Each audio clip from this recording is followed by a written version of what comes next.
Hearing will come to order. Let me thank all our witnesses and guests for their patience as we've had votes on the floor.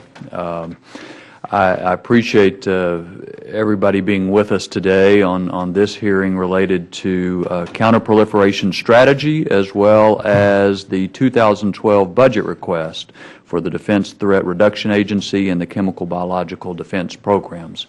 I think that there has been widespread agreement among those who have run for president and most others that the greatest single danger to this country's national security is a weapon of mass destruction, which could be detonated here on our shores. As a matter of fact, I noticed in yesterday's Washington Times is a press report quoting a study to Congress that says while counterterrorism actions have disrupted al-Qaeda's near-term effort to develop a sophisticated WMD attack capability, we judge the group is still intent on its acquisition. So all of us ought to remember their intention and what they will do if they can get their hands on such a weapon. I noticed that the 2010 QDR says that as the ability to create and employ weapons of mass destruction spreads globally, so must our combined efforts to detect, interdict, contain, and the effects of those weapons. And that's what this hearing is about. Since 2002, the government has basically had a three-pronged strategy: non-proliferation, counter-proliferation, and consequence management. This hearing focuses primarily on counter-proliferation, but it's important, I think, for us to look at the whole strategy, and I appreciate the witnesses' statements that have helped us do that. I do notice that as far as the budget goes for 2012, for DTRA, the request is about $76 million less than the 2011 request and the amount that this committee authorized. And for the Chemical Biological Defense Program, it's about $52 million less than the 2011 request.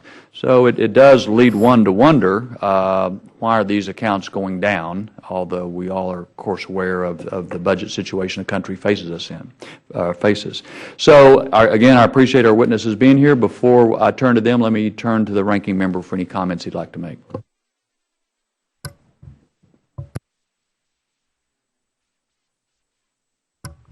Thank you, Mr. Chairman. I want to likewise welcome our witnesses before the subcommittee today. And, Mr. Chairman, I want to thank you for holding this very important hearing on a critically important topic to our national security.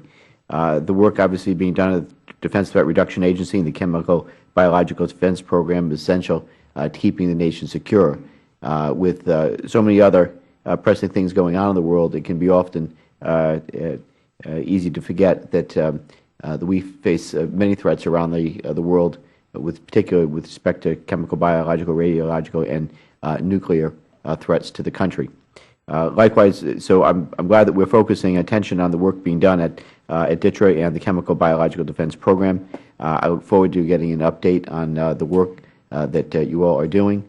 I, likewise, Mr. Chairman, am concerned about the reduction in the decrease in the budget request for FY12 over FY11, and I'd like witnesses to delve into those things in particular, and then I have other questions. So, with that, I thank you, Mr. Chairman, for holding the hearing, and I look forward to the witnesses' testimony. I thank the gentleman. We'll now turn to our witnesses. We have the Honorable Kenneth B. Handelman, Acting Assistant Secretary of Defense for Global Strategic Affairs, Mr. Andrew Weber, Assistant Secretary of Defense for Nuclear and Chemical and Biological Defense Programs, Mr. Kenneth Myers, Director of Defense Threat Reduction Agency, and Brigadier General Jess Scarborough, Joint Program Executive Officer for Chemical and Biological Defense. If y'all could, we would appreciate summarizing your statements in the interest of time, and without objection, your complete written statements will be made part of the record. Mr. Handelman. Mr. Chairman, Mr. Langevin, members of the subcommittee, it's an honor to testify today with three close colleagues on the Department's counterproliferation strategy and our efforts more broadly to counter the threat of weapons of mass destruction. I'd like to focus my opening remarks on an area that has attracted some significant attention, that is DoD's work on biodefense. Now, let me be clear about the Administration's WMD priorities overall. The President has said that the greatest threat to the United States is a nuclear weapon in the hands of a terrorist. However, the President has also given a similar high priority to biodefense. The December 2010 National Strategy for Countering Biological Threats highlighted the significant threat to our people, our coalition partners, our forces posed by especially dangerous pathogens. Sometimes it's not so obvious why DoD should care so much about biodefense issues. Let me briefly highlight why we care, and very much. First, biodefense is not merely about the health of U.S. troops and their families. It's about the ability of U.S. troops to fight and win in an environment that might be compromised by diseases against which we have no protection or treatment. Second, even if U.S. forces are prepared to fight in such an environment, our doctrine and our force structure require that we fight alongside coalition partners. If our partners are vulnerable to bio threats, then we can count them out of the fight right from the start. Third, biodefense is an area where we can use modest investments prior to a conflict to maximize our capabilities during a conflict. Here are some of the things we're already doing in this area. To limit proliferation of especially dangerous pathogens, we're working with partner countries in areas where dangerous diseases are endemic to improve laboratory, physical security, and security practices. To improve our understanding of dangerous diseases that could impact our troops, we're expanding our cooperative research projects with partner countries and leveraging the U.S. military's overseas lab network. To improve our early warning posture, we're pursuing a disease surveillance capability that will give us a heads up about the origin and potency of outbreaks that could threaten our forces or our population. These are just a few examples of how DoD is trying to get ahead of what we believe is an under-addressed challenge. I want to emphasize how closely we coordinate with our colleagues in the public health business without getting into their business. We have been careful to maintain our focus on national security and avoid overlap with the efforts of established U.S. public health outreach overseas. But it is very important that DoD engage aggressively in this global biodefense effort. DoD and State are the only U.S. agencies with authority to develop biodefense relationships with partners around the globe in support of U.S. national security. And DoD, of course, has a special equity given how frequently and far afield we deploy our troops. Our work in this area is still in its infancy. We have a great partnership with other U.S. agencies, and we are learning important lessons. I want to leave you with two of those lessons as I wrap up. First, we've learned that, as with other weapons of mass destruction, threats to our forces are best addressed at the source, in regions where dangerous diseases originate. And second, we've learned that even as we carefully deconflict our biodefense work with the activities of our public health colleagues, there is really no way to draw a bright line between national security and public health. Mr. Chairman, I wanted to use my opening remarks to focus on DoD's biodefense activities because this is a conversation that we need to expand with the committee. As biological science becomes more accessible and borders less secure, we believe that this threat will only increase, and DoD's biodefense activities will increase as well. And I look forward to discussing these and other issues with you today. Thank you. I appreciate it. Mr. Weber. Chairman Thornberry, Ranking Member Langevin, and members of the subcommittee, thank you for giving me this opportunity to discuss with you Department of Defense efforts to counter weapons of mass destruction. It is an honor to come before you today to testify with my close colleagues. Our offices work to ensure the Department of Defense is postured to counter 21st century WMD threats to our warfighters and citizens here and abroad. Accomplishing this has become more difficult recently due to the constraints of operating under a continuing resolution. Rapid advancements in technology and manufacturing techniques are making it easier for an adversary, whether state or non-state, to develop biological and chemical weapons. The threat is real.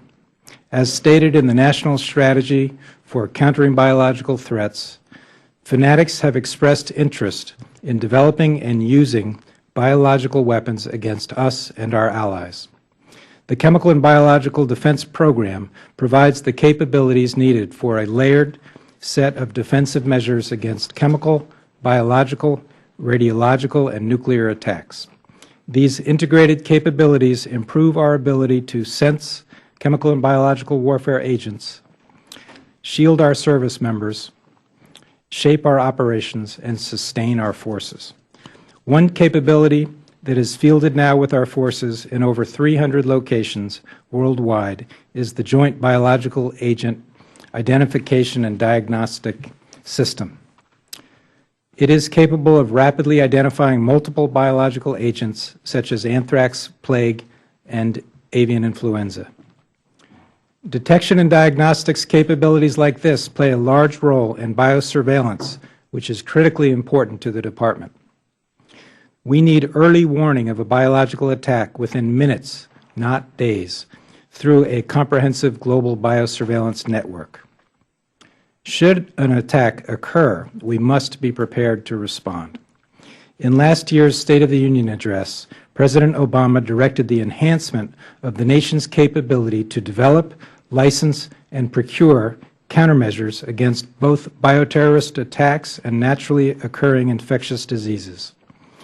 We are preparing to execute a medical countermeasures initiative that will provide agile and flexible advanced development and manufacturing capabilities to protect our warfighters against known agents and emerging threats for which countermeasures do not exist.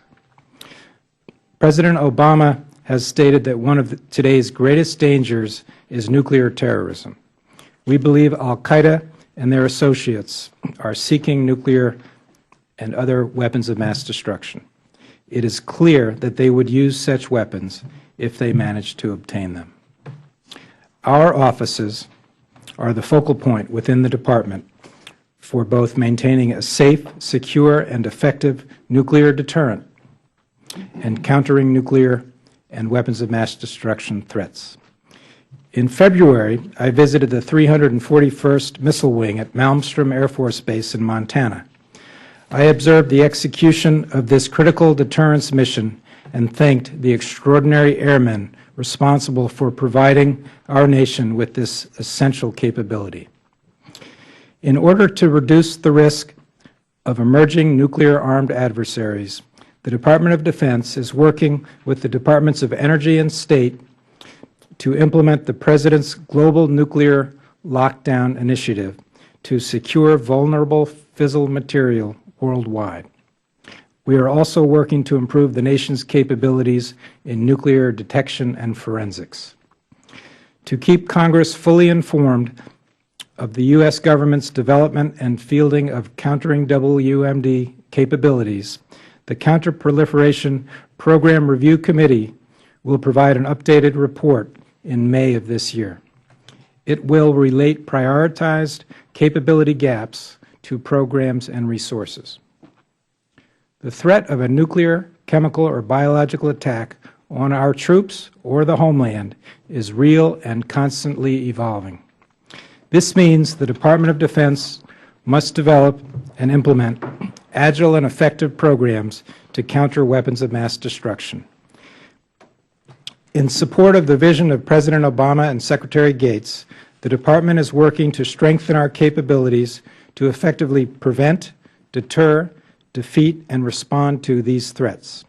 I ask for your support of the FY11 appropriations bill and the President's FY12 budget request so that we can work to achieve these goals. I appreciate the opportunity you have given me to testify today and would be pleased to answer any questions. Thank you. Thank you. Mr. Myers. Mr. Chairman, Ranking Member Langevin, and members of the committee, it is an honor to be here today. I will address the roles of the Defense Threat Reduction Agency and our nation's counterproliferation and consequence management efforts in the fiscal year 2012 budget. The mission of the nearly 2,000 civilian and military personnel of DTRA is to reduce, eliminate, detect, and counter weapons of mass destruction, and mitigate their effects. We proudly serve as the combat support agency for the WMD mission. I am also the director of the U.S. Strategic Command Center for Combating Weapons of Mass Destruction. The center is responsible for the synchronization of planning across the combatant commands. The threat is very real. It is growing in scope and evolving in its potential applications. The presence of international terrorism, the proliferation of weapons know-how, and the emergence of infectious diseases have all changed the game. The consequences of an attack would cause mass casualties, have a crippling economic impact, and cause major sociological harm. Terrorists are determined to acquire WMD, and if successful, will use them. We have an increasingly effective national strategy for countering the threat. It harnesses expertise across the whole of government and the international community. The new National Strategy for Countering Biological Threats, the Quadrennial Defense Review, and the National Military Strategy all highlight the pressing need to build additional and more effective barriers between the threat and the American people. We work to reduce WMD threats at their source, detect, interdict, and defeat them, and minimize the effects and consequences of possible attacks. We provide subject matter expertise at the national, global, and battlefield levels. We conduct technology development and assist the warfighter with planning, and help maintain a safe, secure, and effective U.S. nuclear deterrent. As you walk down the halls of our facilities, you see nuclear physicists, microbiologists, and special forces operators working together to solve complex problems. We truly are a unique institution. I would like to highlight some of our recent accomplishments. We successfully transitioned the massive ordnance penetrator to the Air Force. It is a 30,000-pound penetrating weapon, significantly more lethal and accurate than current weapons in the inventory, to defeat hardened, deeply buried potential WMD targets. In the past year, DTRA responded to 1,500 reachback requests from the combatant commanders and the National Guard WMD civil support teams for subject matter expertise. The total number of requests has more than tripled since 2008, and the product has become increasingly more complex. We provide support to everything from the wars in Iraq and Afghanistan to the Super Bowl and the State of the Union address. Over the last year, we have made great strides in improving the Department's counter-WMD campaign plan. It details what the Pentagon will do to address the threat over the next 5 years, and will have goals, tasks, and assessments that will gauge our progress. DTRA is placing great emphasis on protecting our military personnel against naturally occurring and man-made dangerous pathogens. Through the Nunn-Lugar Cooperative Biological Engagement Program, we are working with the Departments of State, Health and Human Services, and Agriculture to improve biosurveillance and security with new partners in Africa and Asia. In addition, through the Medical Countermeasures Initiative, we will safeguard our troops against disease and deadly pathogens. Force protection programs such as these are a top priority for our warfighters and for DTRA. DTRA is reshaping our efforts through our latest strategic plan. It responds to evolving threats while taking into account the difficult economic situation. Our plan has 3 goals. First, adapt to and shape the dynamic global security environment. 2, provide counter-WMD capabilities to meet current threats and challenges. And 3, institutionalize a whole-of-DTRA and whole-of-government approach to enhance mission execution through collaboration. Members of the subcommittee, I thank you for the invitation to testify on our mission and for your support of the DTRA SCC in prior years. I look forward to answering your questions. Thank you. General? I thank the Chairman and Ranking Member for the honor of testifying on behalf of the Department of Defense Chemical and Biological Defense Program. This program provides the joint warfighter with chemical and biological detection and reconnaissance systems, individual and collective protection capabilities, decontamination products, information management systems, and medical countermeasures. In fiscal year 2010, we provided over 1 million pieces of integrated chemical and biological defense capability to our soldiers, sailors, airmen, and Marines. Consistent with our mission to protect the joint warfighter and the nation, we are tasked with the mission of developing and integrating biological defense technologies to enable biosurveillance, which includes the early warning, identification, and tracking of biological threats. Towards that end, we are collaborating with the Department of Homeland Security's BioWatch program to maintain a domestic capability. Regarding our acquisition portfolio, we are developing adaptable and flexible approaches to detect biological threats early enough to initiate a rapid and effective response as called for in the National Strategy for Countering Biological Threats. Improved detection and precise diagnostics are fundamental to biosurveillance and are key areas of our expertise in the Chemical and Biological Defense Program. We develop and integrate state-of-the-art detection and diagnostic systems to enable both force protection and force health protection.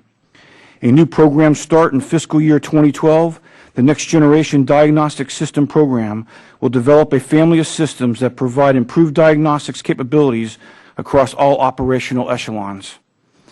Another new start in the budget request before you is the DoD Medical Countermeasures Initiative. Based on the President's request to redesign the United States Medical Countermeasures enterprise in collaboration with the Department of Health and Human Services, DoD plans to execute or establish a dedicated advanced development and flexible manufacturing capability for medical countermeasures. HHS is focused on large-scale production to address the needs of the national population, while we in the DoD are looking to address the unique needs of the joint warfighter. During early fiscal year 2012, the DoD plans to award a long-term contract to establish and commission this advanced development and manufacturing capability. This new effort is aligned with the DoD mission of protecting our people. In addition to the biological threat, the Chemical and Biological Defense Program is focusing on other challenges, such as non-traditional agents. These are chemicals and biochemicals reportedly researched or developed with potential application or intent as chemical warfare agents, but which do not fall into the category of traditional chemical warfare agents. I can assure the subcommittee we are developing capabilities to counter this threat. Critical to making required investments in biosurveillance, diagnostics, the DoD Medical Countermeasures Initiative, and non-traditional agent defense is finding efficiencies within the current programs and operations. Pursuant to the Undersecretary of Defense for Acquisition, Technology, and Logistics Directive for Better Buying Power, we are integrating measures to ensure all of our programs are affordable and provide a positive return on investment for the taxpayer. This subcommittee understands we face a broad array of threats within a changing and uncertain environment. Accordingly, I urge support for funding the development of improved chemical and biological defense capabilities as outlined in the fiscal year 2012 DoD budget request. On behalf of the men and women of the Chemical and Biological Defense Program, I thank the subcommittee for the opportunity to testify, and I look forward to our discussion. Thank you, and let me thank you all for your brevity in summarizing what is an important and somewhat complex topic. Let me just ask one question, then I'll turn it to Mr. Langevin. When we talk with folks, and probably for you primarily, Mr. Handelman, when we talk to folks about cybersecurity, they tell us that the numbers and the sophistication of the threat is growing at a very rapid rate, but our ability to deal with the threat is not growing as fast. So the gap between the problem and the solution is growing wider. My question for y'all is, how's the gap doing between the proliferation in numbers and in sophistication of chemical, biological, and nuclear weapons around the world, and our non-proliferation and counter-proliferation efforts to deal with that? Is the gap growing bigger, or are we closing in on it? Mr. Chairman, it's an apt comparison. In the cyber world, which actually in another hat I share some responsibility for, one of the real intriguing challenges is that it's almost completely dual use.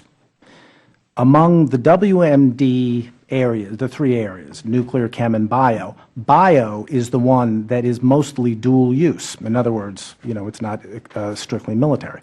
So in terms of your construct of the gap, my own view is that we're actually doing a little bit better in the bio area than in the cyber area. Part of that is just because even though biological science is expanding, accessibility to it is expanding rapidly, it's not expanding the way the access to the Internet and computer skills is expanding. As a bonus item, I would say, just for, as a comment, that one of the things that keeps me up at night that I have trouble figuring out is the combination of threats across domains. In other words, the unimagined, what I haven't been able to imagine, combination of a bad guy who wants to somehow combine a bio threat with a cyber attack. Let me just ask Mr. Myers, what's your opinion? Is it getting worse? Are we closing in on it, or is it getting further away from us? Mr. Chairman, I will tell you, I go to work every day with 2,000 people who dedicate themselves to eliminating that threat. To date, we have been successful. As you pointed out in your statement, and my colleagues have as well, the threat is constantly evolving, and the challenge is to stay ahead of it. To date, we're doing that. I believe every successful encounter that we have with states of the former Soviet Union, with our expansion into places in Africa, Asia, and elsewhere, every new technology we develop, every new relationship that we create brings us closer to a successful, in-depth defense for the American people. But it's a challenge every single day. To date, we've met that challenge, and we will continue to do so. Yeah, thank you. Mr. Langevin.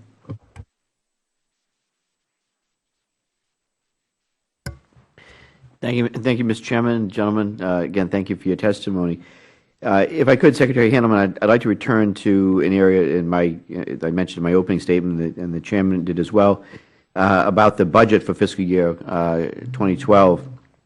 As you know, the pending fiscal year 2011 defense budget contains a significant increase in funding for our counterproliferation efforts, especially for DTRA, but its decrease in FY 2012 proposed budget. I'm sure you would agree that the world is not likely to be significantly safer in FY 12 than in FY 11, and I'd like you to explain the Department's choice to lower the spending amounts for DTRA and chem bio protection efforts in FY 12. Sir,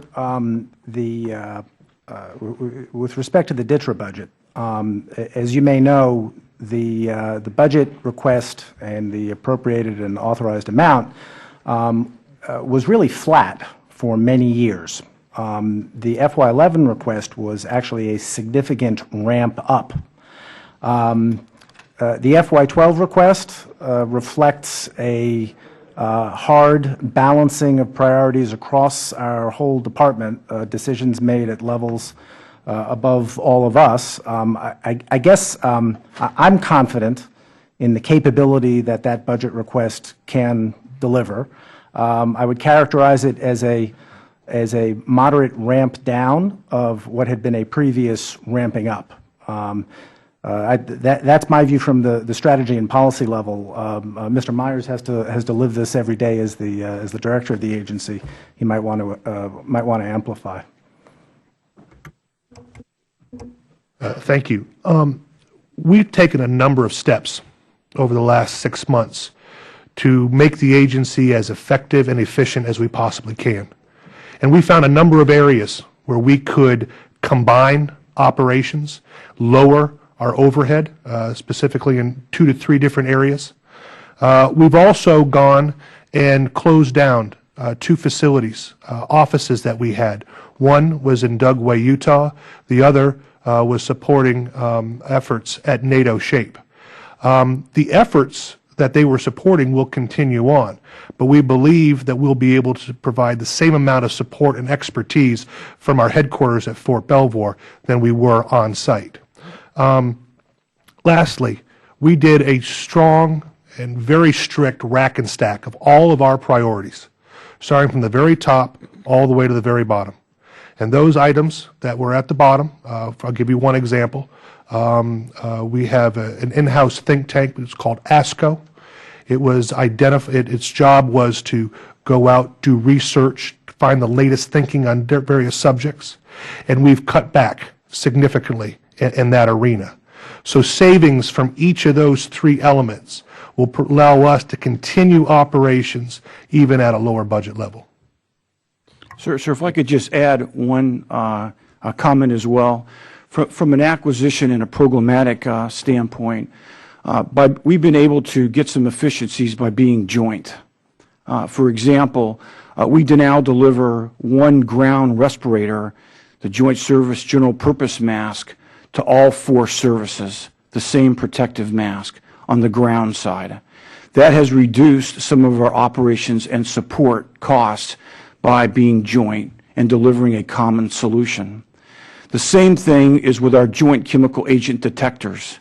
We've been able to deliver one of those detectors across all of the services, thereby presenting a common solution which can then streamline some costs as we maintain that in the operational force. Thank you, General. I've studied WMD issues and been involved with them for many years now, whether it's on the Department of my role in the Homeland Security Committee or in the Armed Services Committee or Intelligence Committee. I clearly think that the threat in the chemical, biological, radiological, and nuclear threat fields continues to increase. We know our enemies are dedicated and determined. I'm particularly concerned about the chem-bio and of that probably the biological threats that we face because of dual-use technologies, because of the knowledge that's out there and how that can be proliferated. What is the Department doing to ensure that it supports new and evolving technology, especially in the chem-bio protection field, as well as surveillance? Okay. First, I'd like to thank this subcommittee's leadership in this area and your leadership and Chairman Thornberry's leadership in this area.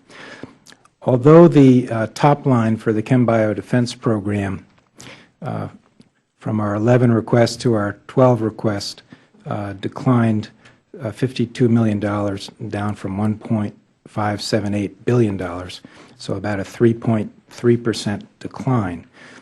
Within that, we were able to eliminate some poorly performing programs and actually add 2 significant new programs in the area of biodefense. We've put more emphasis within the CB defense program on biodefense and in particular medical biodefense because that had been underinvested in over the last decade. So we are launching in the FY12 request a medical countermeasures initiative that will leverage the rapid growth in new technologies in the biotech sector for biodefense purposes. And there are 2 sides to the advancement and spread of biotechnology. One is that our adversaries like Al-Qaeda and Al-Qaeda in the Arabian Peninsula in their INSPIRE publication just put out a call for microbiologists and chemists to help develop weapons of mass destruction. So we are very concerned about that. But we have put more focus on leveraging cutting-edge biotechnology to improve our biodefenses. And this is in partnership with other departments like Health and Human Services and Homeland Security. Thank you. Thank you. Mr. Conaway. Thank you, Chairman. Gentlemen, thank you for being here. there were two big spending initiatives, for lack of a better phrase. One that Secretary Gates said, let's find $100 billion across DOD and redeploy that in better, more effective uses. The other is the $78 billion in, I guess, efficiency initiatives. Collectively, were you involved at all in the first initiative in which you found you were part of the $100 billion? And if so, how did you redeploy those assets? And then take a couple seconds each one of those, each of you. Yes, sir. The Defense Threat Reduction Agency was certainly a part of that process. And as I was explaining earlier, we really took 3 steps. We looked at all of the programs that we were running, and we tried to identify where can we combine those efforts to become more efficient, provide a more integrated product for our customers. Where can we combine the leadership and support functions for these efforts? Secondly, we took a very long look across. We have a number of facilities, excuse me, I understand that piece. Yeah. Help me. Where did you put the money, or were you able to use the money that you found in efficiencies under that $100 billion umbrella? Were you able to redeploy that somewhere else for more effective use, or that went to a pie somewhere else? No, sir. That was returned to the Secretary. Okay, so that was collectively across. You just had to come up with things that you were less priorities than others, and then that money was somewhere else? Yes, sir. Then you had to come back and find $78 billion. Your share of that is, help me understand the difference between the two. If you were, I can understand the motivation for, if I get to spend it somewhere else, the motivation to find something and redeploy that. That's a different motivation that I'm just going to cut. So it appears that the $178 billion was asked you just to cut and then give those dollars to the Secretary and or the taxpayer. So how do you distinguish between the two? Or is it just another layer further up your priority chain off your bottom stack that you had to go to get your part of the 78? The approach we took, sir, was really across the board in terms of identifying just each and every single thing we do, how can we do it more effectively, more efficiently.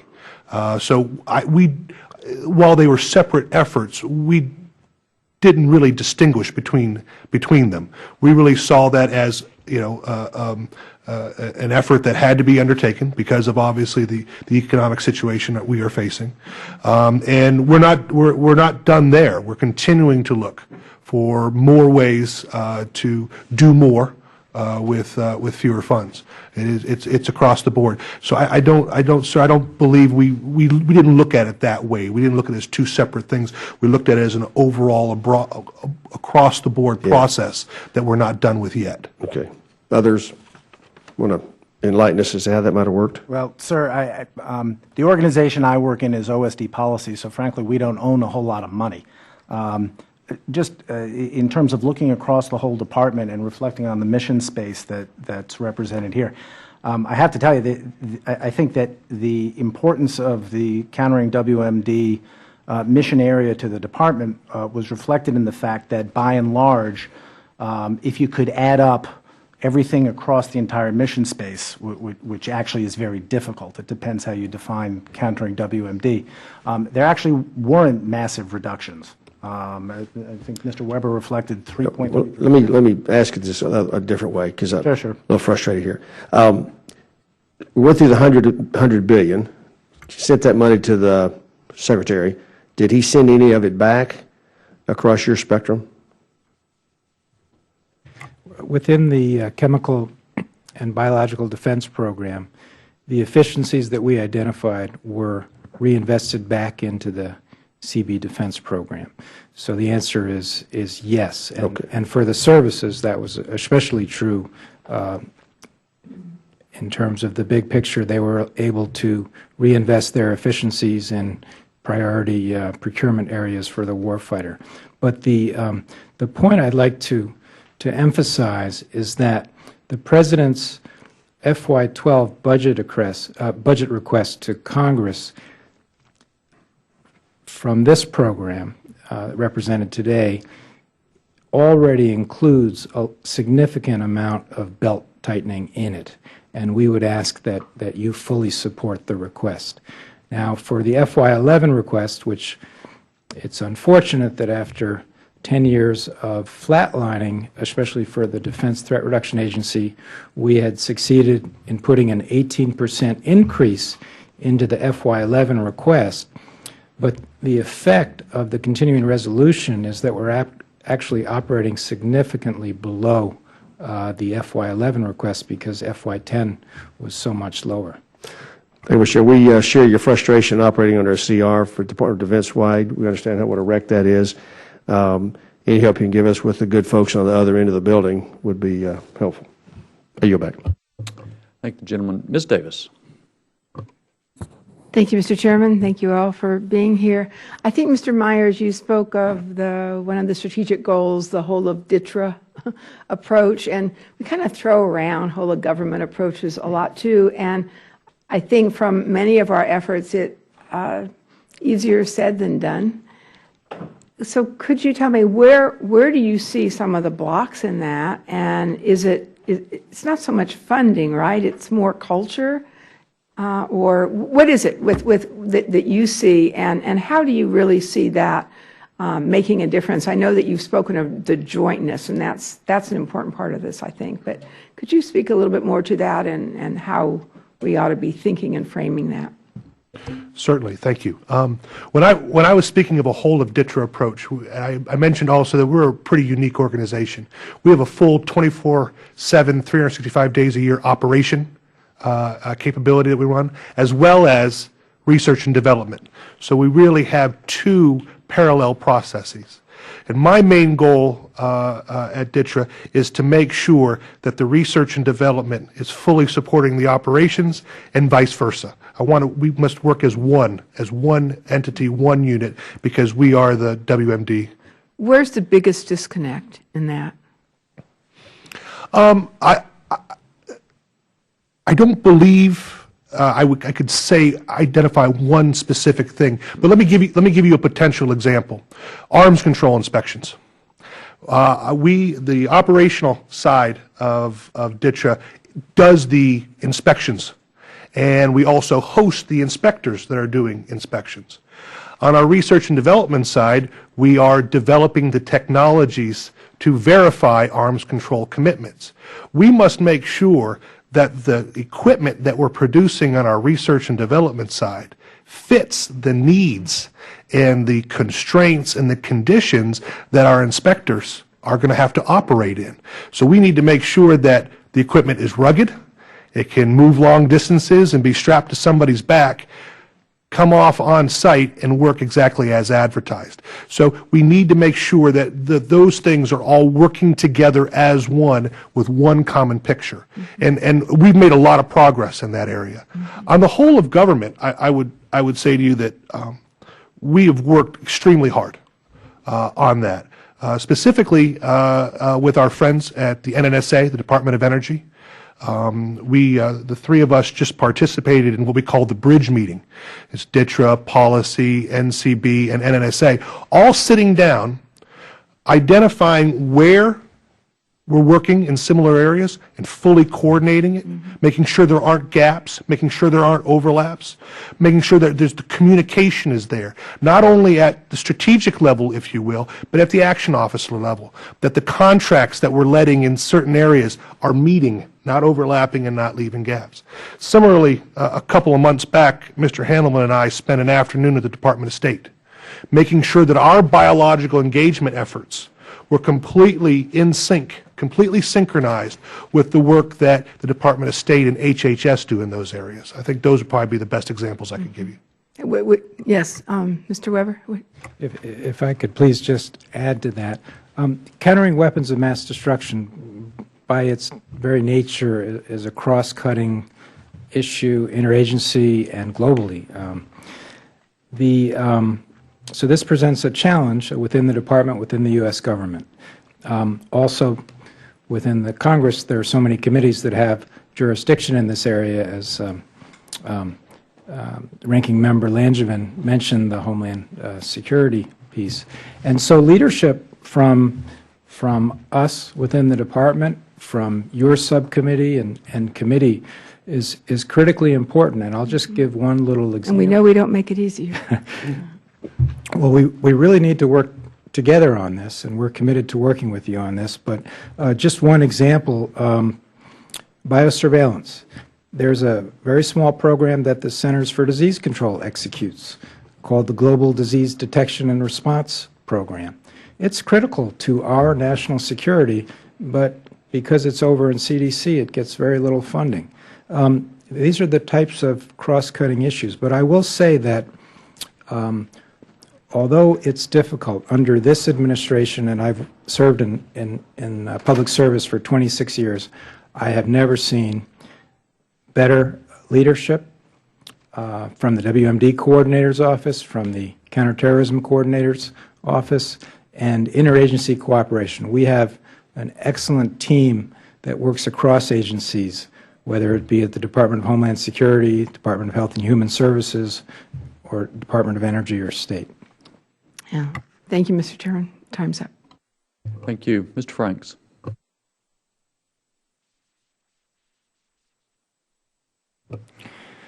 Well, thank you, Mr. Chairman, and thank all of you gentlemen for being here. I appreciate you keeping watch on behalf of all of us. Secretary Weber, I wanted to address my first question to you. I know that many have already expressed concern about the aftermath of a chemical or biological or radiological attack, and certainly I share that concern. But it occurs to me that for many reasons, that with the terrorist threat, it seems to me that the nuclear threat is one that they would most like to affect if they could. There's something about the psychology of it, I'm afraid.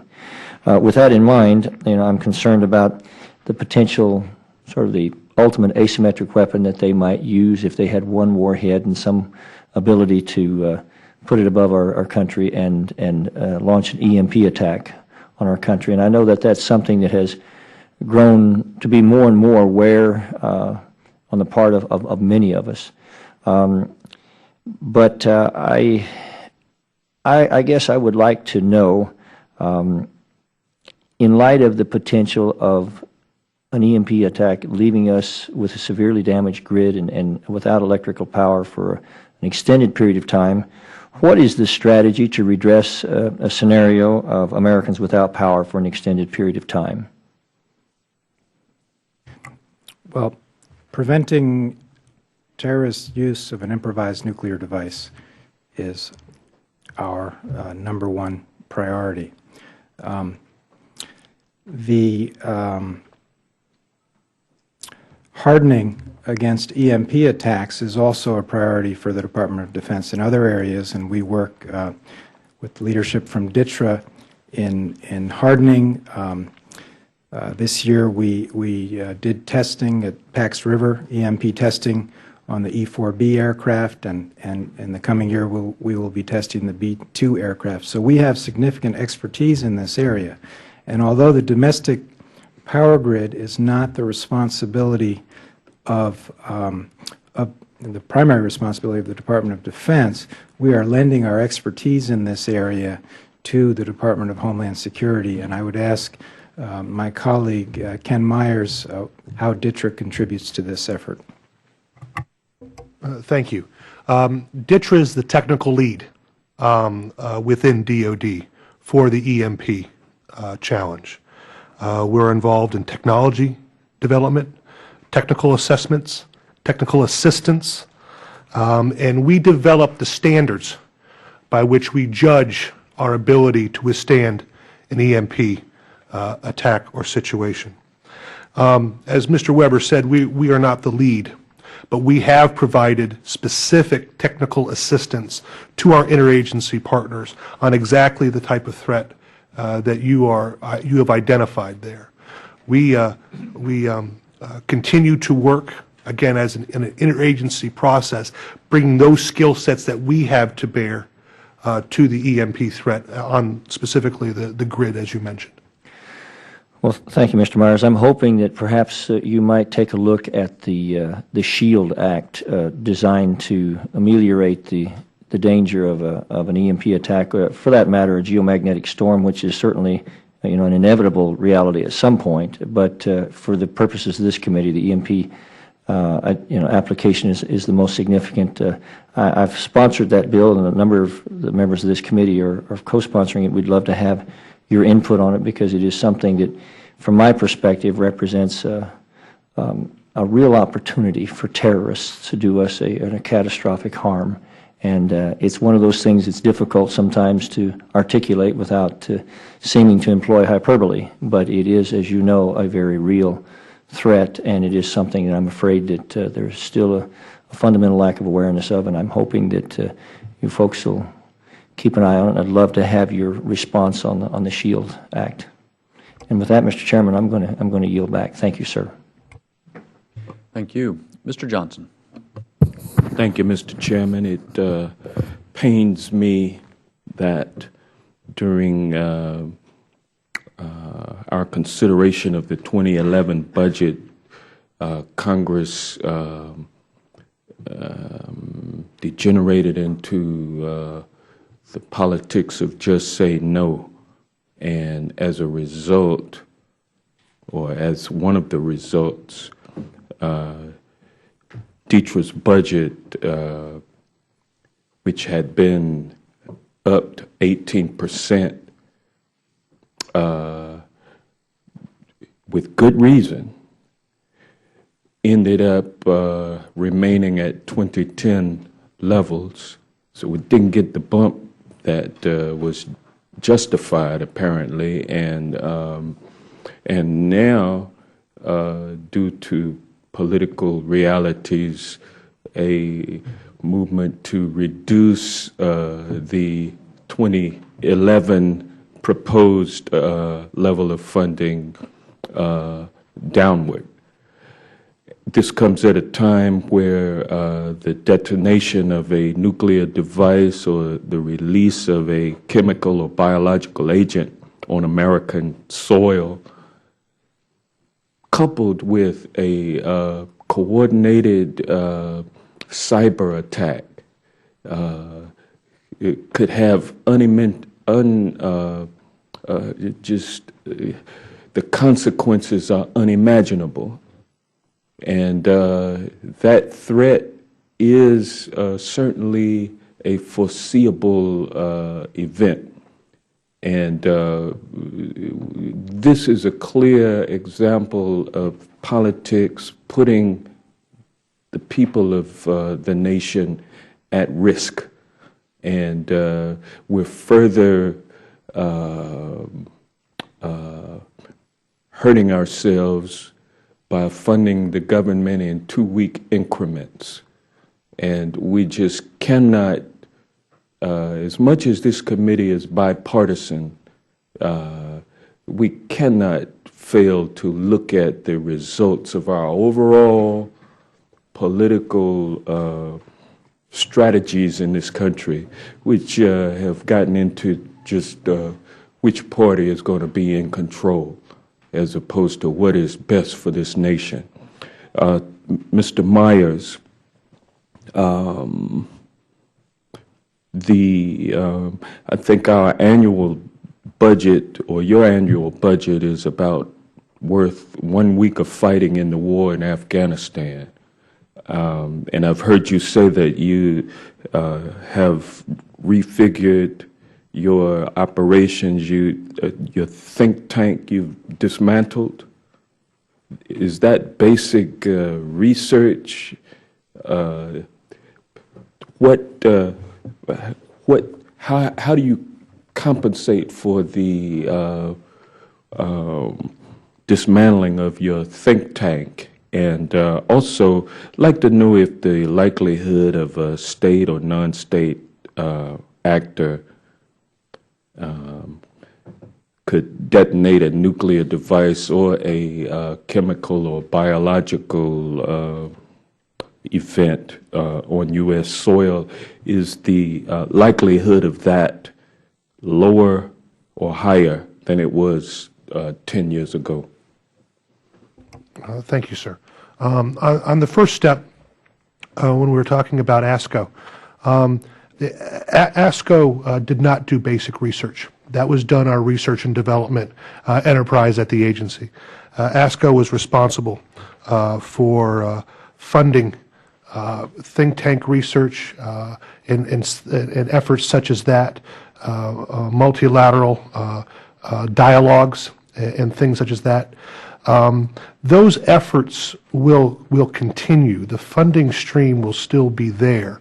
The infrastructure that surrounded it will be cut back, and as I said, we have reprioritized those billets to our highest priorities. So for the foreseeable future, those efforts will continue, but we have been able to do them in a much more efficient and a much more effective manner. Secondly, with regard to your second question, from my perspective, the number one threat, the threat that, as we always say, keeps us up at night, is the intersection of the weapons, and the materials, and the know-how of mass destruction and terrorist groups. That is extremely a daunting task, both in terms of detecting, interdicting, stopping, as well as deterring. So I would answer the question that way. Thank you. Thank the gentleman. Mr. Gibson. Thanks, Mr. Chairman, and I appreciate the panel being with us today, and I'm learning from your testimony. Thank you very much. I'd like to follow up on some of the points that Mrs. Davis, I think, was bringing to the fore, concerns I have with regard to our whole-of-government approach, and particularly how we streamline command and control work requirements and field those requirements. So why don't we begin with General Scarborough, and I'm interested to know both in terms of your agency, and then if you could comment on across the spectrum of how we defend ourselves from chemical and biological agents, the interactivity and command and control relationship between your organization, the Department of Defense, the Department of Homeland Security, the Northern Command, and as you're working in your response, I'm interested particularly in who identifies requirements and how do you prioritize those requirements, and then if you could speak to RAID teams, the RAID teams at the state level in terms of their command and control, state adjutant generals, State Department of Homeland Security, Federal Department of Homeland Security, and Department of Defense. Yes, sir. Thank you very much. I appreciate the opportunity to address those questions. First, with respect to interagency coordination strategically, my particular organization and the Chem Bio Defense Program work very closely with the Department of Homeland Security in the area of BioWatch and biomonitoring.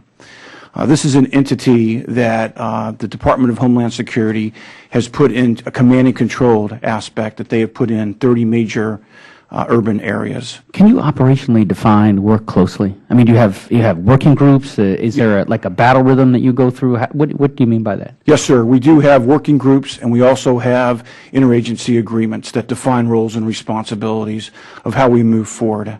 At the same time, we take some of those particular areas that the BioWatch program is doing, and we put it on some of our major installations. And those installations are obviously prioritized, by the threat. Case in point, Andrews Air Force Base is one. Some of the other installations in some major, urban areas. With respect to Department of Health and Human Services, we work very closely with them I have a medical countermeasure portfolio, and I bring certain vaccines like anthrax and smallpox to FDA approval. At the same time, we work with DHHS as they do. They manage the strategic national stockpile. And so the services draw on that capability based on the needs that they have and the requirements that they have wherever they go throughout the entire world. With respect to requirements, we work very closely with the Joint Staff. They identify with the services the gaps and the requirements. They also take into account what Mr. Weber was talking about, national priorities. but at the same time, they look at their each service particular areas that they would like for us to deliver to them based on their mission sets. With respect to command and control, I would offer one of the things that I'm trying to do within my particular organization and within the CBDP portfolio, and been working very closely with Mr. Myers and DITRA on this, is to develop an integrated, holistic solution set, for the warfighter, basically in the area of biosurveillance. I have multiple programs that I deliver that meets that particular integrated concept in the area of detection, in the areas of diagnostics, and in the areas of information management. What we want to do is we want to bring those all together, deliver that to the warfighter so the commander then can make measured responses quickly in any type of WMD incident. And in terms of fielding the joint alarm, do you get requests for fielding from the Department of Homeland Security for some of their subordinate organizations? So we work very closely with the Department of Homeland Security, and we would trade. But for example, I would deliver a capability to the National Guard, and then the National Guard has a role that they work very closely with NORTHCOM in the area of consequence management. So some of my capabilities, or I would say a lot of my capabilities, are dual use, both for the warfighter, but yet at the same time can help the National Guard and be defense in depth to the first responders under the Homeland Defense with NORTHCOM. Well, thank you very much. I had further interests, but I think in the interest of yielding back here, I'll just say that the whole of government approach and who's in charge and how the Department of Defense works with the Department of Homeland Security and all the subordinate agencies is something of concern to me, and I look to explore that in future opportunities. Thank you very much, Mr. Chairman. Thank you. It's of interest to me as well. Ms. Kester. Thank you, Mr. Chairman, and welcome, gentlemen. I wanted to start by complimenting the Obama administration and all of you and everyone on your team for the progress made over the past year on nonproliferation, and I look forward to fruits from your further efforts as well. I'm interested in some of the biodefense detection and diagnostic tools that you have, particularly the Joint Biological Agent Identification and Diagnostic System. Can you discuss the research and development and acquisition? You say you have 300 in various locations. I've seen some research devices back home in Florida that may be similar on detection of disease and diagnostics, but are these efforts, are most of the efforts coming from the private sector? Are you all in the lead? Are you giving direction? Then with the FDA approvals on some of the things you're doing, I know that the underfunding of that review process is a problem for the private sector. Does that hamper what you all want to accomplish? And then could you also highlight some of the next generation detection and diagnostic tools that you're working on?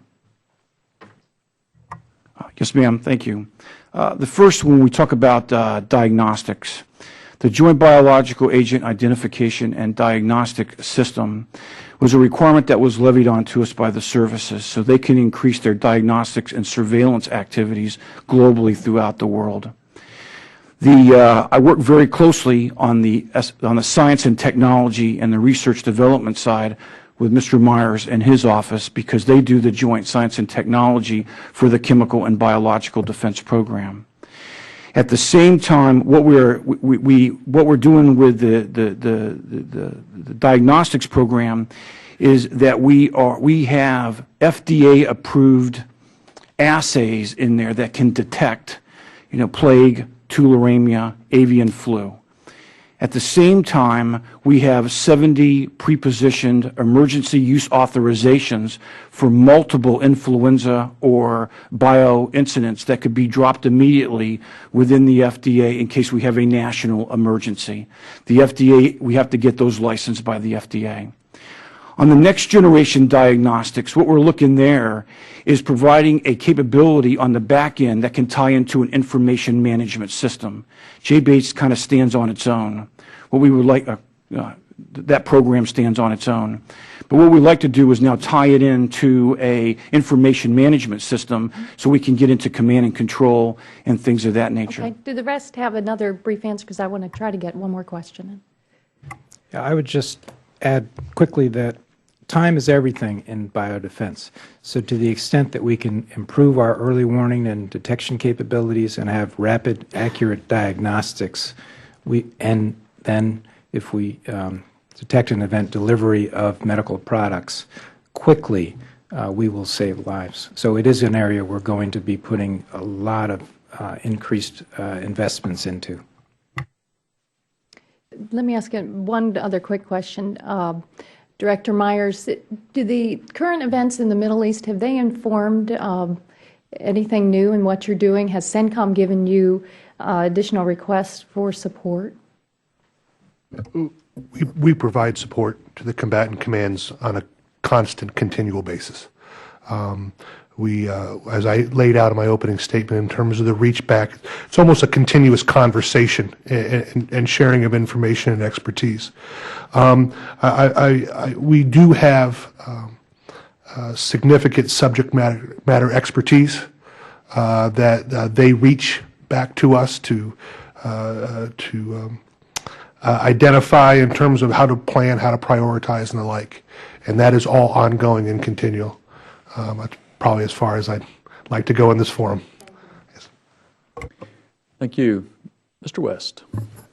Well, thank you, Mr. Chairman, Mr. Ranking Member. Of course, one of the great things having a name that starts with a W, you're always last. But it really is an honor to be here with each and every one of you today. And 3 weeks ago, I had the opportunity to go down and have a nice visit with U.S. Southcom. And then also I had an office call with the CG of Southcom and also CG of Northcom. Very concerned, because we know that in the Southcom AOR, Hezbollah has a footprint. Iran has a footprint as well. And some of the recent developments that we've seen coming out of there, these mini submersibles, I believe one was recently discovered here in the last 3 or so weeks, very hard to detect. And then also, of course, we have a very porous border down south. And if you go to the Border Patrol website, you have a category called OTMs. OTMs stand for Other Than Mexicans, and I think you know where we're going with this. I just want to know, how is the agency working with Southcom and Northcom? Because I really believe we have a soft underbelly.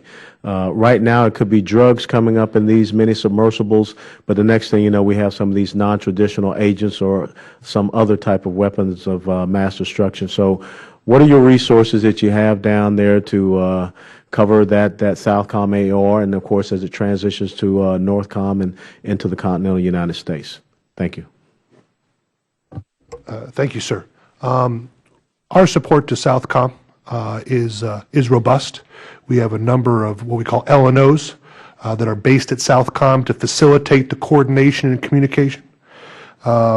We do work with them on a number of different fronts. One of the areas that is getting a lot of attention is proliferation prevention, as you point out. Whether it's a counter narcotic issue, or whether it's a counterproliferation issue, or whether it's a human trafficking issue, very often the technologies that are used for one have applicability to all. So we're trying to maximize the leverage we have on all the different efforts that are underway. In our research and development programs, we also spend an awful lot of time working with our interagency partners on detecting tunnels, just as we do in terms of hard, deeply buried targets. Obviously, slightly different skill sets are brought to bear on each, but it is something that we are working on. It is something that we communicate and we collaborate, and we share lessons learned, experience and expertise, and perhaps most importantly, we share the products. If our research and development organization develops a tool that works for Counter WMD, we want to share it across the board to get the maximum impact from that taxpayer investment. And to date, we're doing that today with a number of technologies, and look forward to continuing it. If I could please just briefly add to that. These are all global problems, and we have to work with our international partners, because the weakest link is the one that's going to come back to bite us. So we are increasing cooperation with all of the geographic combatant commands to build partner capacity for countering weapons of mass destruction. And this is a little bit of a different focus. It's not always military forces that are the leads in these governments, as we know from counterterrorism and counter-drug. So this is an area where we're increasing our investment, but I think it's vitally important that we work around the world to build capacities to prevent and prepare for and respond to countering or potential weapons of mass destruction. Sir, if I could just add one other note. Important to all of this tactically and programmatically is to get feedback, from the field.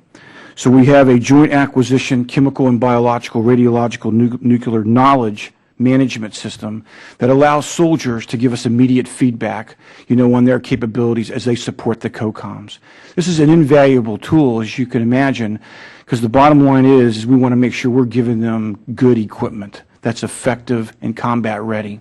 And at the same time, tactically, I do and conduct joint quarterly equipment readiness reviews where the services as well as the enterprise come in and we talk about some of their issues as we work together as a team. Thank you, Mr. Chairman. I yield back. Thank you. Let me, I don't know to whom to direct this, so whoever makes it. My impression is that there is not a uniform definition across the U.S. government on WMD.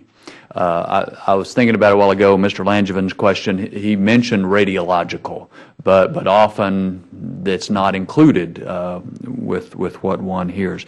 And I guess my question is, does it matter that there is not a uniform definition of what is included in a weapon of mass destruction? And in y'all's work day to day, does that create impediments?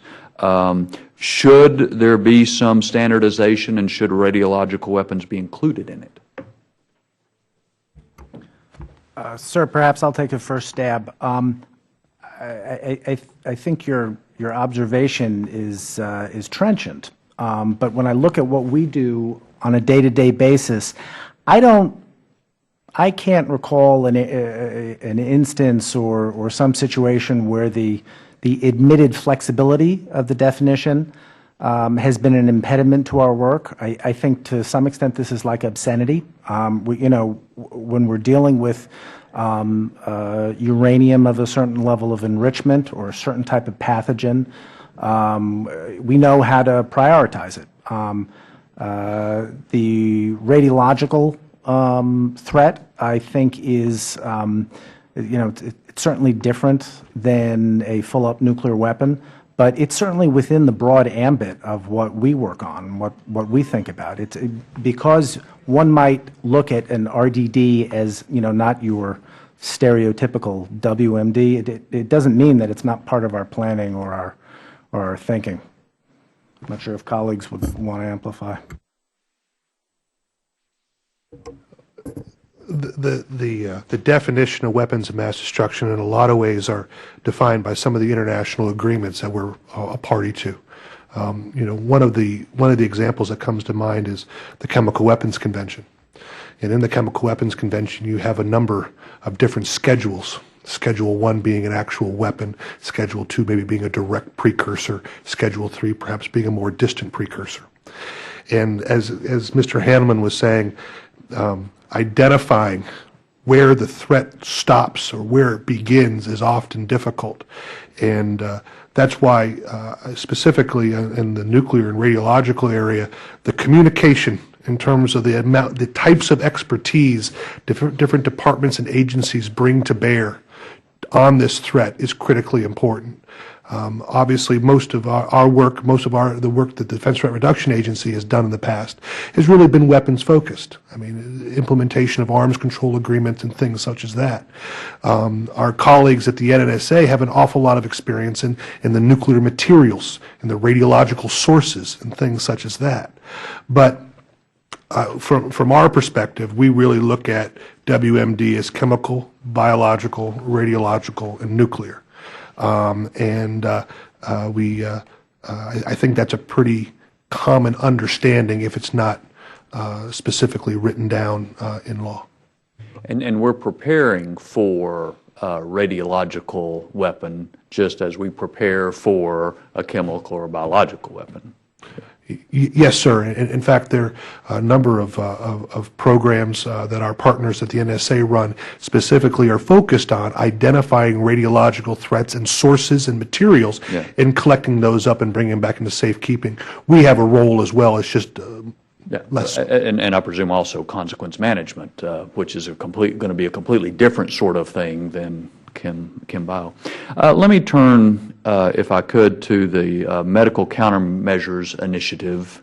I'm interested in exactly what gap this initiative is designed to fill, and how it differs from other activities, both within this department and other departments. And let me give you just a little bit of background. GAO came out with a report recently that said the federal government lacks strategic oversight mechanisms and international and interagency efforts in the area of biodefense and biosurveillance, that our efforts are fragmented, and some of these programs were in its report about duplicative programs that got so much attention a week or two ago. So on one hand, you got GAO saying we're scattered all over the place. Then y'all come and propose a new program in that very area. So I need some help in bringing this together, if you please. Let me start answering that. The H1n1 pandemic, it exposed a national gap, a vulnerability. It took us 8 months to deliver a vaccine to our public. You may recall the long lines. And so we need, and the President has really taken the lead on this and been personally involved in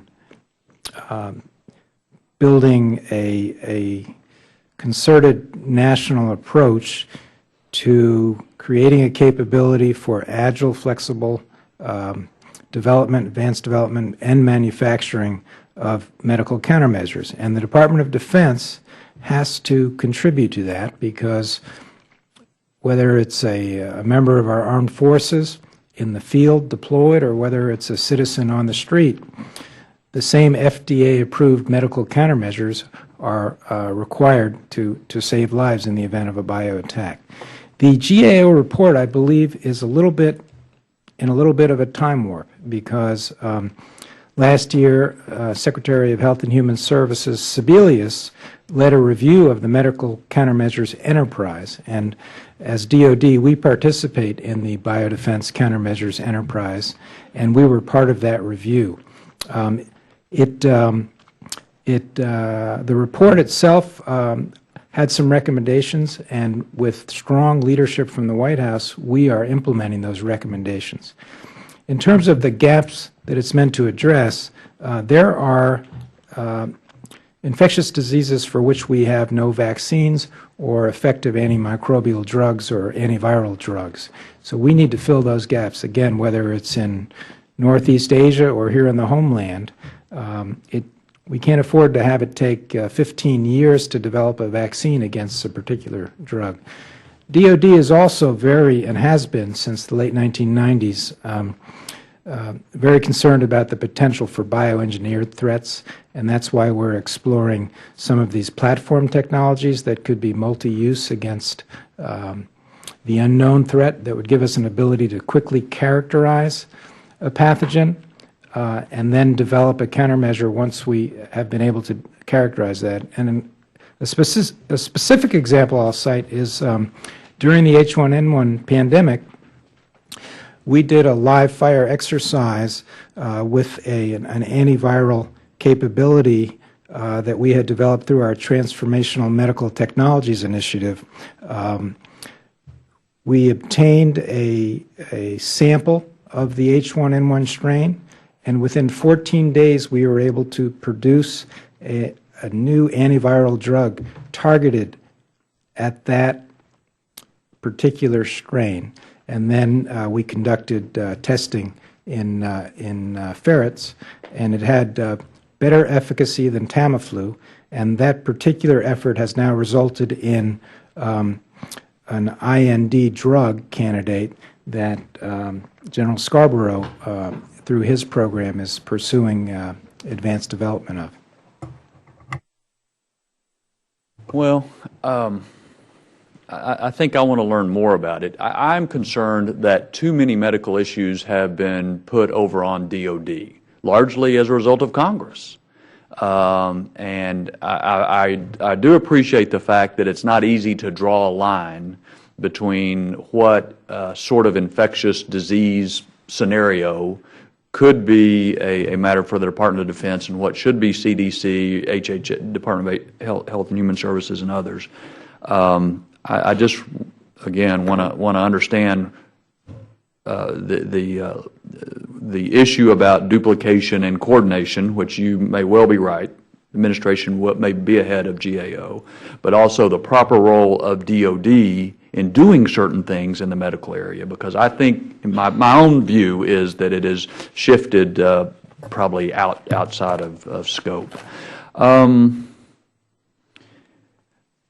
Mr. Weber, let me stick with you and ask another question. In the 2010 Defense Authorization Act, the House report proposed disestablishing the Counterproliferation Program Review Committee.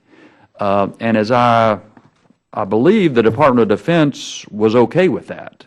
Now, it got dropped in conference, so it did not make it into law, but I still think it is worth asking, what are they doing now, and how, in the various reorganizations, have other entities taken over some of that coordinating function? Well, since the requirement was not dropped, we will deliver a report to you in May of this year. And based on some of the GAO comments, we hope it will be a more useful and effective report in that it will not just track the budget requests, but also the actual appropriations and expenditures. The leadership has really changed with the filling of the position of a WMD coordinator at the White House. Gary Seymour and his team have done an excellent job, and also on the Homeland Security side under John Brennan's leadership, of coordinating these efforts. And I think that's something that didn't happen as effectively before that position was established and filled. So the CPRC is a useful venue. In fact, it's meeting this afternoon at the Pentagon, and we have representatives from the Departments of Energy, State, Homeland Security, and the Office of the Director of National Intelligence, and others participating in that. So it's useful, and we hope to make the report this year more useful, and we hope to use it to help us better align our resources and investments against gaps. Mr. Langevin. Thank you, Mr. Chairman. For the panel, the last question that I have, obviously in the range of threats that we face from nuclear, radiological, chemical, or biological, obviously the consequences of any such attack would be devastating. Worst case scenario likely is that of a detonation of a nuclear device. The results would be, obviously the damage would be catastrophic and loss of life, but not to be overlooked, and perhaps almost, if not equally devastating, would be that of a chemical or biological attack. The thing that concerns me the most is a biological attack. Unlike with nuclear, Mother Nature didn't make it easy to make highly enriched uranium or weapons-grade plutonium, and in many cases, it was very difficult for a terrorist to get their hands on it unless they stole it. And it's at this point, it would take a nation state to make the nuclear fuel. But that's not like chemical or biological weapons. The thing that bothers me the most, of course, is if they can develop a biological weapon and they can disperse it, they can do it again and again and again. My question is, particularly on anthrax, which is a highly likely biological agent that they would terrorists would develop and use. How close are we to developing the next generation effective antidote for an anthrax attack and a biological agent? And also, tell me about where we are in terms of surveillance. Right now, our surveillance capabilities are really lacking in many ways. It's very human dependent, human interactive. It requires a few days before we actually test and then do the analysis and get the results of the biological test. What we really need is real-time surveillance. How close are we to having a real-time, non-human interactive surveillance system deployed? Let me take a crack briefly at the second part of your question, the surveillance piece, and I'll focus on one aspect of it. To have the surveillance system of ultimate elegance, we're some time off, but I think we're a lot farther ahead in our efforts than we were just a few years ago to sort of move that surveillance system farther away from our borders, to move our defensive perimeter as far out as we can. We're starting to build new relationships in Africa. We just did a trip with Senator Lugar to establish some cooperative relationships in some of those countries last fall, and we'll be looking to build similar relationships in Southeast Asia soon, I hope. There's a long way to go, and it's labor intensive. Let me turn to my other colleagues on the antidote piece. Yeah, Secretary Danzig has written on this reload problem that you describe, because an improvised nuclear device would probably be a one-time event because of the finite supply of fissile material. But with bio, it's different. There could be a capability, if you can launch one attack, that you could launch multiple attacks. We've looked at some of the historical examples of biological attacks. One in particular, the Shinrikyo, is well known for its attack with sarin gas on the Tokyo metro, but they also launched 2 attacks using anthrax. And the only reason those 2 attacks failed was because they had not acquired the correct virulent strain of anthrax. So that tells me that we need to focus and continue to focus more efforts on keeping virulent strains of Bacillus anthracis out of the hands of terrorist groups, and we're doing that globally through the Nunn-Lugar program by consolidating and securing pathogen collections around the world. And as my colleague mentioned, we traveled, the 3 of us, with Senator Lugar to East Africa this last fall and saw for ourselves anthrax being stored in a regular veterinary laboratory with hardly any security. So that nexus between terrorism and the materials is a great concern to us. On your point about biosurveillance and just preparedness for such attacks, time really is everything. And whether it's detection to know that an attack has occurred, if you don't know about it until people are symptomatic and start showing up in hospitals, your ability to treat has significantly declined. We are better positioned with antibiotics in our national stockpile, and of course the force is vaccinated against anthrax. But we need to do everything we can to reduce the times to use our environmental and medical diagnostics to quickly and accurately become aware of an attack and get early warning, but also in the event of an attack to deliver medical countermeasures in time to save lives, because it really is a case where hours matter. And with DARPA and some of the efforts under the Chem Biodefense S&T program, we're going to be investing in pre-symptomatic diagnostics that will allow us to know, even before somebody is showing symptoms, that they've been exposed to a dangerous agent like anthrax. I guess my question, though, is, for example, the airborne surveillance systems that we have take days right now from the time something is detected and it's tested. That's too long to administer prophylactic antibiotics. You have to get it into someone that be within the first 24 to 48 hours, or by the time people start showing symptoms, it's too late. So what I want to know is, how close are we to having that real-time airborne biosurveillance system in place?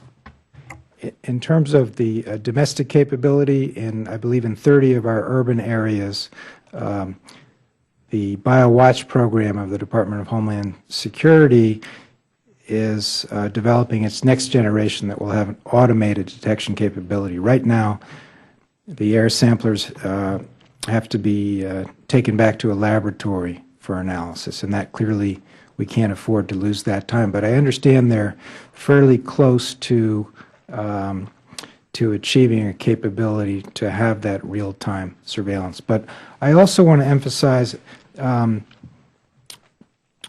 the domestic biosurveillance is extremely important, but so is global biosurveillance. And the Department of Defense has a network of overseas laboratories around the world that help us provide an early warning system on a global basis,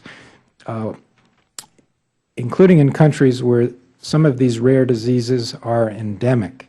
And so we have to look at it in terms of protecting our own urban areas, but also it has to be a global approach to be effective, given how quickly in H1n1, although it was a mild form of the virus, it showed how quickly these self-spreading contagious diseases can move around the world.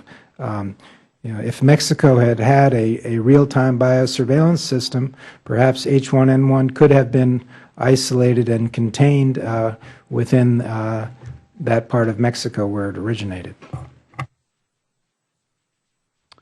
Thank you, gentlemen. Mr. Myers, let me turn, it's been brought up several times, the budget ups and downs with your organization. I want to understand what there was a substantial increase in the request last year. This committee authorized that. It has not been appropriated.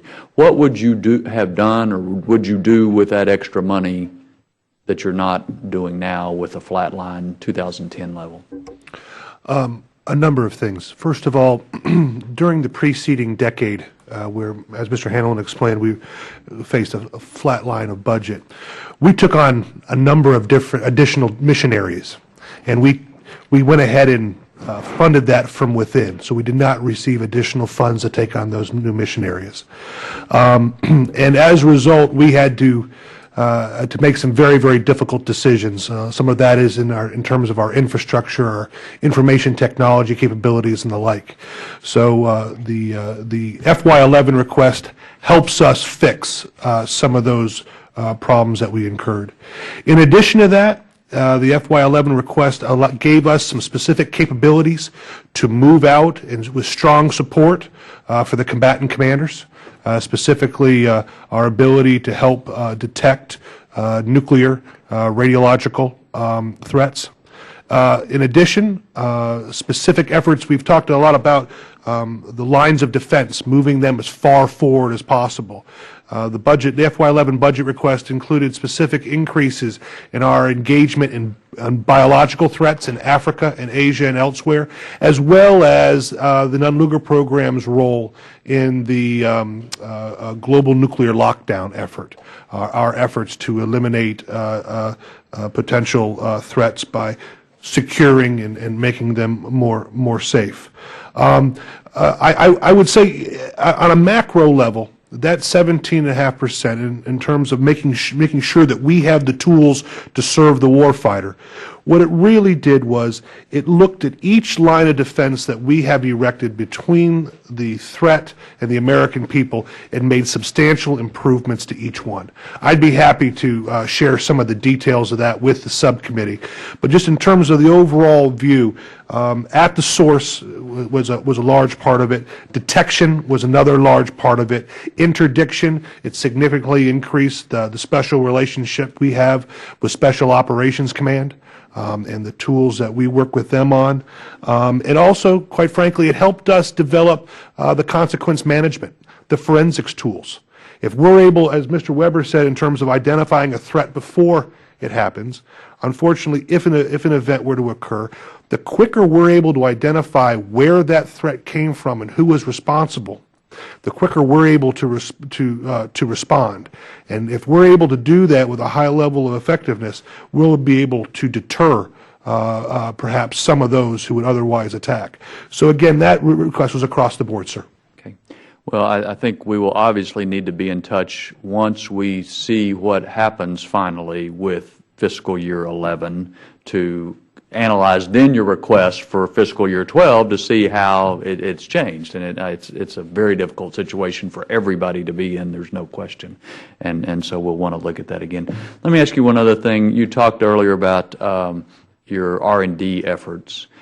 Talk to me just a little bit, if you would, about how you coordinate that with lots of other R&D efforts. We had a whole hearing with all the services S&T folks and DARPA recently where that was a major thing we talked about is how do you coordinate all of this, and so you're another player in that R&D arena.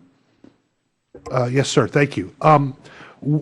The participants in the hearing you referenced, we work very closely with Assistant Secretary Lemnios at Research and Engineering, as well as Regina Dugan, the director of DARPA. They're very close relationships. Mr. Lemnios provides us with the guidance in terms of apportioning our resources, in terms of basic research, where to really focus a lot of our efforts. We coordinate very closely with DARPA to ensure that we're working in similar lanes, if you will, in terms of towards common goals, but that we each have a role to play. I work with her quite a bit, and it's a good working relationship. In addition to that, our research and development is guided in great part by the requirements that we receive from the services, from the Secretary, from the Joint Staff, and the like.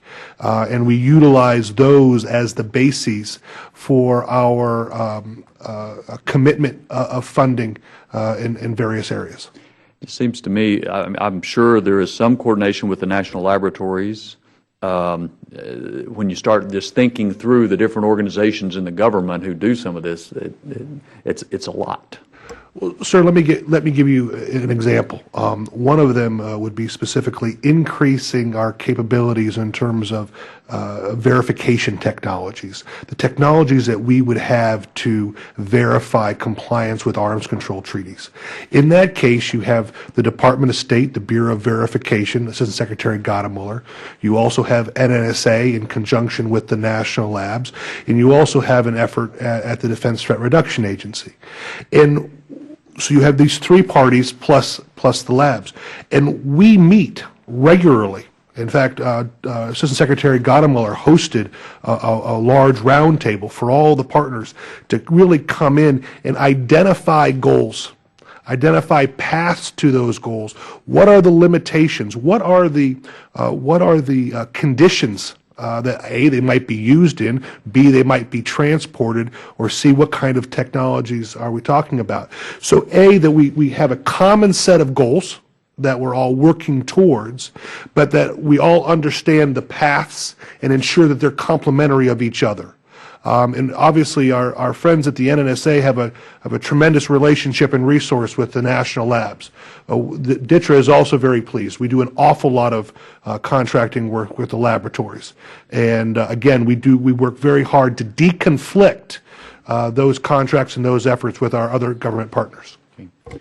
General, you talked in your statement and in your oral summary about non-traditional agents. Can you give me an example of the sorts of things, because again, it seems to me that it could be a wide universe that you would research, and so what sorts of things are you working on? Sir, non-traditional agents are, as I explained in my oral, are things outside of the chemical warfare, biological warfare convention. I really can't go in open session here and elaborate, because I would breach security rather quickly to talk about specific areas, but I'm more than happy to. And I appreciate that. I presume that the areas you work on would be informed by the intelligence community on what to pursue. Yeah, very much so, sir. And we try to develop capabilities quickly around those. Okay. If I could, may, sir, one other thing. I just want to take this opportunity to correct the record. Earlier, I indicated in my response to Mr. Gibson that the Strategic National Stockpile is managed by DHS, Department of Homeland Security. It is managed by the Department of Health and Human Services, not DHS. Great. Thank you. If I could switch a little bit into the broader strategy-like questions, particularly cooperative threat reduction. We're still spending money to do things in Russia that a lot of folks might say they ought to be doing for themselves at this stage. You know, one of the first trips I took when I got to Congress was to Ukraine and Russia, looking at some of those efforts, which at that time was absolutely critical, it seems to me, and very important work. But why are we still doing that?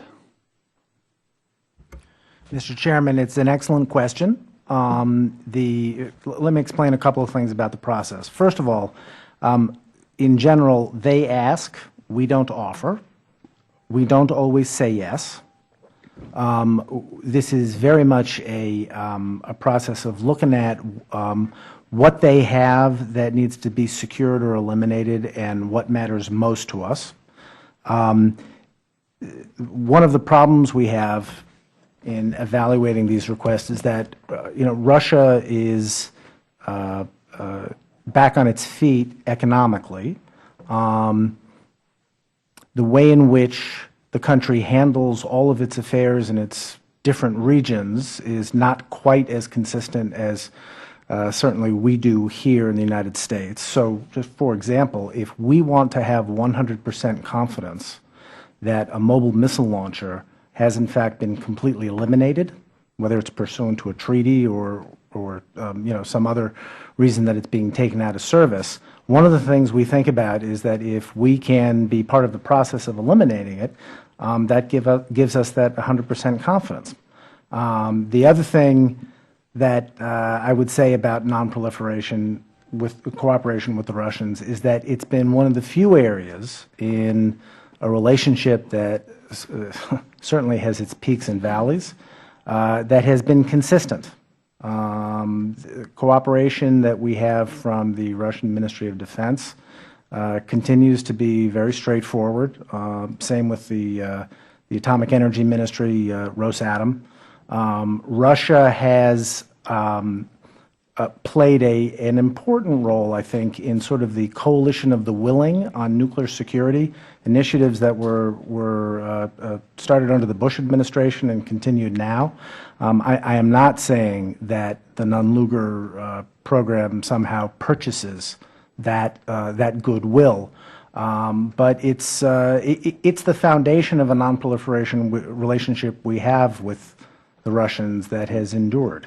Well, I realize that the dollars we're talking about now are not enormous, like compared with the money we've spent before, and I appreciate that. But I still get the sense maybe we are being asked to pay for things that they could and should be doing for themselves. And but that's But let me expand. I was very interested in y'all's trip with Senator Lugar to Africa and where all that's leading. Can you give me some idea of what you see the role of the Department of Defense is in that greater security over potential biological pathogens, whether it was in the countries you mentioned or beyond that? Can you flesh that out again? What's DoD's role versus others, and give me a kind of a vision of where that's heading.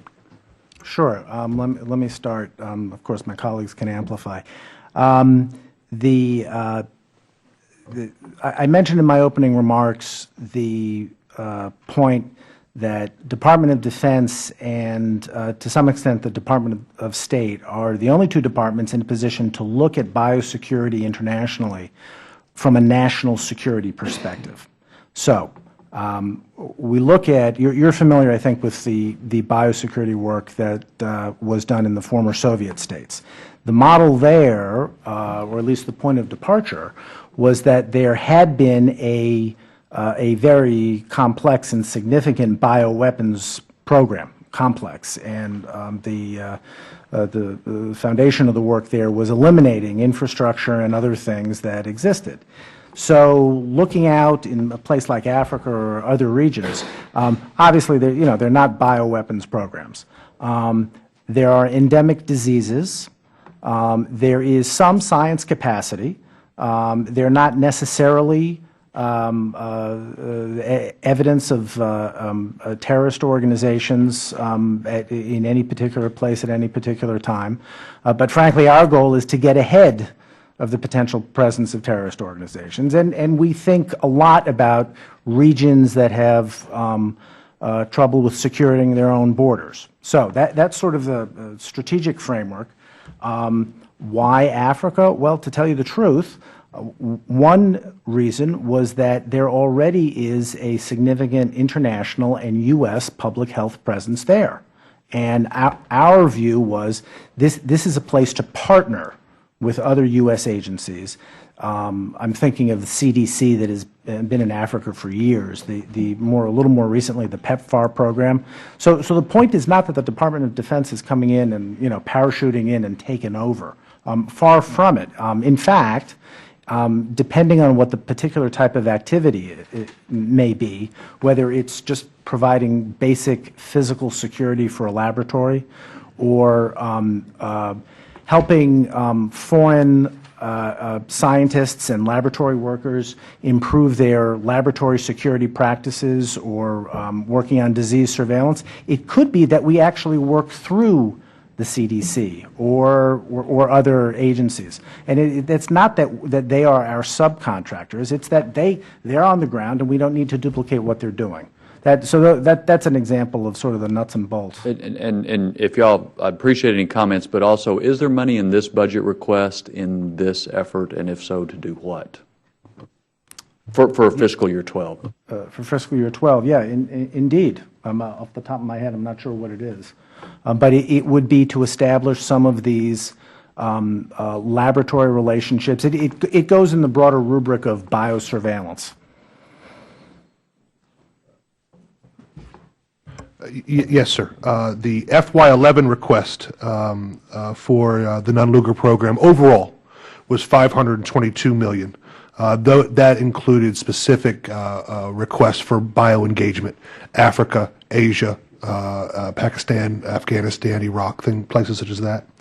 And the FY12 request is a little bit smaller than that at about 508, but it again reflects a large component of that is the Cooperative Biological Engagement Program, amplifying and taking advantage of the relationships we're able to build in Africa and elsewhere, and look to expand those to other areas as well. Well, and I presume that the more you engage, the more you will find to do. I mean, that's what happened with Russia. You find greater gaps, greater vulnerabilities, places that need security, and then we will be asked to help provide that security around various pathogens. I presume it's going to grow. Well, Mr. Chairman, let me give you an example. Look, the bottomless pit for U.S. assistance is certainly not something that we want our nonproliferation programs to become, and I understand the point you're trying to make. But let me give you an example of a situation with Russia where we had lots of requests, but we prioritized what we thought would have the biggest bang for the U.S. buck and would address the most troubling threat, and it's the chemical weapons elimination facility at Shuchia. They had chemical weapons depots across the Siberia, and I think you're familiar with this one. This one was not blister agent; it was nerve agent, and it was not bulk storage.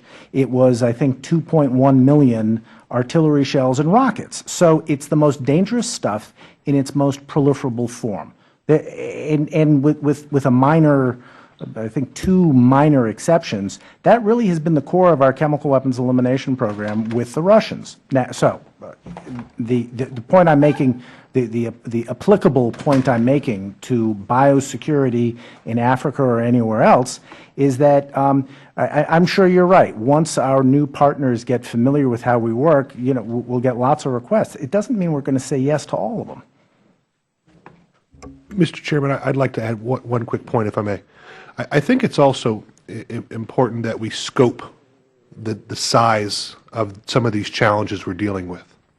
When we're talking about the biological programs and efforts of the former Soviet Union, we're talking about an absolutely massive infrastructure, numerous facilities across the country.